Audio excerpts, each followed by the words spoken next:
A1. A1. A1. Yeah. Truly. Cooler and I'm flyer too. Damn.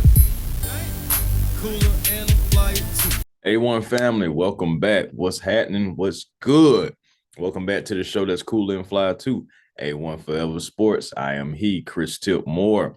Be generational because it's always time to be. And why settle for less when you can have more with the vision?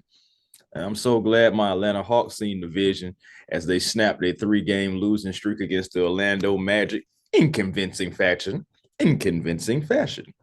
Despite losing John Collins and DeAndre Hunter to injuries and coming into it, Jalen Johnson was out as well as Justin Holiday. So, the Hawks, we know they were battling through some things, but I'm so glad they picked up this win ending that 3-game losing streak. Let's get into it a little bit more as, the Hawks already entered the game, like I said, again, with Justin Holiday and Jalen Johnson already in health and safety protocols for Holiday and an ankle injury for Jalen Johnson. However, the Magic, they were without Wendell Carter Jr., and no offense to Bol, but, Carter's the starter for a reason. So the Magic went without Wendell Carter, and the Hawks, they benefited from it. The Hawks, they shot 54% from the field, only 25% from three, but Atlanta also cleaned up Orlando on the rebounds, 49-33. Also, the points in the paint battle resulted in victory for Atlanta, 62-46. I was very pleased to see that, as lately we have been getting dominated in the points in the paint. So, and this charge was led by Mr. Get My Extension Ready, Clint Capela. That's right, get that extension ready. But let me give the big man some love for a second. Capela is averaging 11.5 points, 12 rebounds in almost 28 minutes. His points are down just a bit. I mean, just like a point. But of course, we have Murray, we have Trey. Other people have to eat as well. But Capela, man, he has 2 more rebounds than he did last season. Capela is healthy. Capela looks, good running up and down the floor and just moving better. Capela also scored 12 points in the first quarter of this game, a career high for the big man for opening quarter.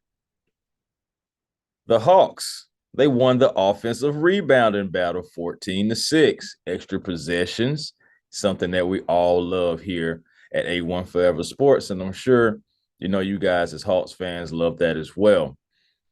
For the first time since the game, against the Kings, the Hawks controlled the game for most part.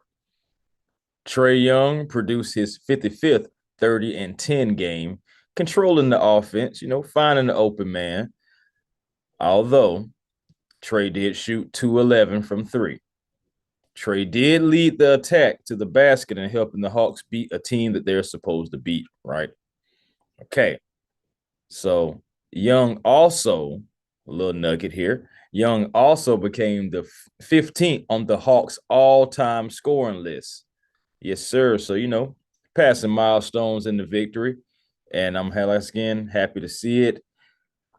After the injuries occurred, the Hawks had to go deeper into their lineup and their bench. So that's where guys like Jarrett Culver shined for the Hawks, man. Culver, 9 points, a career high, and 12 rebounds.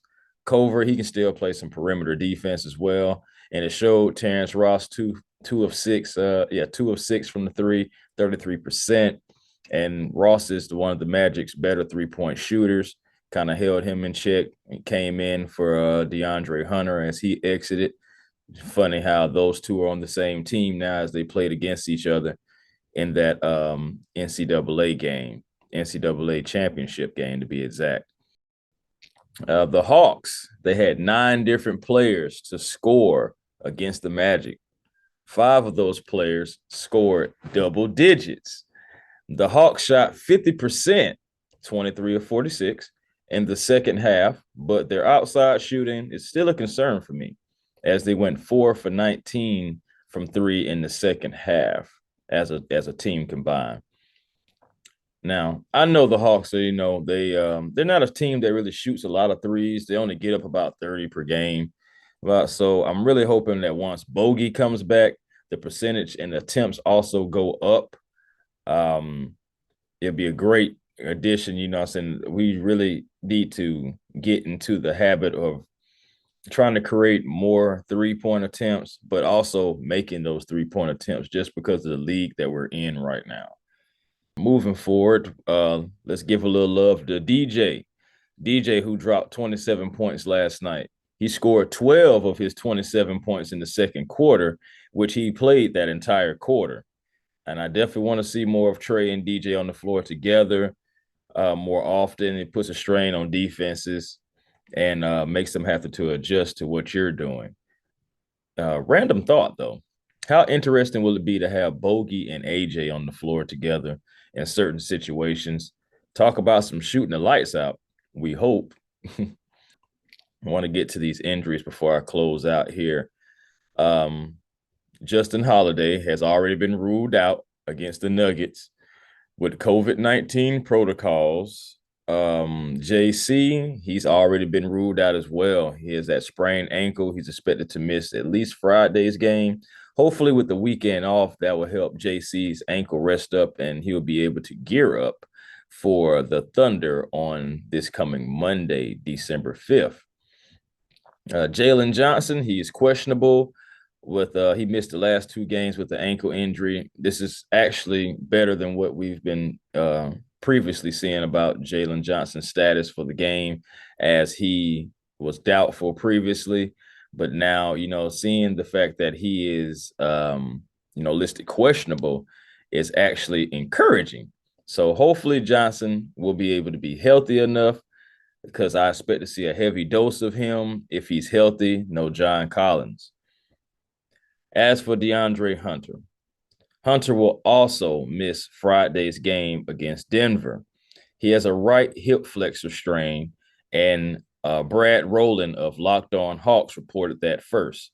Shout out to Brad as well. Plan to have him as a guest again on this channel, A1 Forever Sports, real soon. Second time around, that would be closing. I'm optimistic. I'm optimistic about tomorrow's game with the Nuggets, seeing how the Hawks respond to no JC and no Dre from beginning to end, instead of just losing them in the middle of the game like that, like them already realized that they won't be there. I'm interested to see how they respond, what kind of chemistry can be built. At least the Hawks will still have, Capela, DJ, Trey, AJ, and they can hopefully move up from there. Once again, hopefully Jalen Johnson can add to it, as we are getting the back-to-back MVP, 2-time MVP, Nikola Jokic and his crew. The Hawks are 12-10 now, currently sitting 6th in the Eastern Conference. Until next time, y'all, this has been my recap from the Atlanta Hawks and Orlando Magic game. Going forward, I can't wait for this Nuggets game tomorrow night. I will be in attendance, checking out to see what the Hawks got going on, man. You already know A1 Forever Sports, the show that's cooler and flyer too. Chris Tipmore, be generational, because it's always time to be. And why settle for less when you can have more with a vision? Peace and blessings to you all. You have one life protected, and I'll holler.